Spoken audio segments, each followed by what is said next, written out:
আপনাদের আগের বক্তা যিনি আমার ছোট ভাই, তিনি বলেছেন যারা কোরআন বাদ দিয়া নিজেদের মগজ দিয়ে দেশের শাসন ব্যবস্থা চালায়, আল্লাহ তাদেরকে কাফের বলেছে, জালেম বলেছে, ফাসেক বলেছে। কয়টা ডিগ্রি দিয়েছে? যখন কয়টা ডিগ্রি দিয়েছে? আচ্ছা, এই জালেম, ফাসেক আর কাফের কি সাধারণ লোক হবে না শাসক শ্রেণী হবে? তার দেশ চালাবে যে বিধান দিয়ে হোক, দেশটা কে চালায়? সাধারণ লোকেরা না, যারা ক্ষমতা থাকে তারা।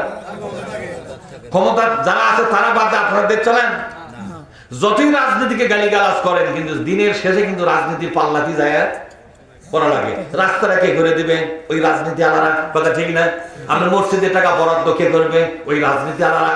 আপনার নদীর উপরে ব্রিজটা কে করে দেবে? ওই রাজনীতি আলাদা। ঠিক না? ঠিক করে করেন। তাহলে আপনি রাজনীতি ঘৃণা করেন, রাজনীতি করেন না, কিন্তু রাজনীতির পাল্লাটা আপনার পড়াই লাগবে। কথা কোন দেখায়? জমি ক্যাসারত করছেন, থানাত গেছেন, এবার মোবাইল দরকার কার? ওই রাজনীতিবিদের। আপনার মোবাইলে কোনো কাম হবে না, ওই রাজনীতি নেতা টেলিফোন করে দিল, আপনার 100 টাকা গেল। কথা ঠিক না? পেলা ঠালা করলে মানুষ ঠিকই ওই নেতার কাছে যায় কিনা জোরে করে?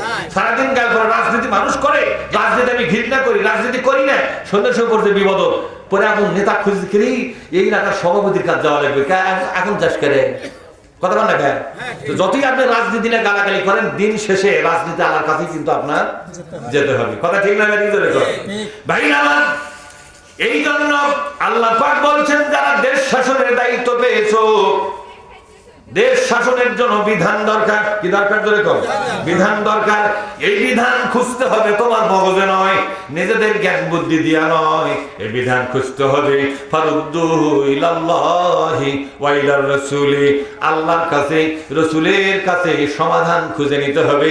আল্লাহ তোমাকে মগজ দিয়েছে এই বিধান বানাবার জন্য নয়, আল্লাহ তোমাকে মগজ দিয়েছে বিধান খোঁজার জন্য।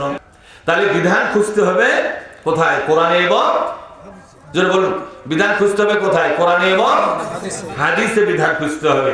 ইন কুনতুম তুমিনুনা বিল্লাহ, যদি ঈমানটাকে ধরে রাখতে চাও তাহলে বিধান খোঁজো কোরআন এবং হাদিসে। কোরআন হাদিসের বিধান অনুযায়ী দেশ চালাও। যদি না চালাও, ঈমান বাতিল, তুমি কাফের, তুমি জালেম, তুমি ফাসিক, তোমার জন্য জাহান্নামের ফয়সালা আল্লাহ তাআলা ঘোষণা করে ফেলেছে। জোরে বলেন নাউযুবিল্লাহ। আর জোরে বলেন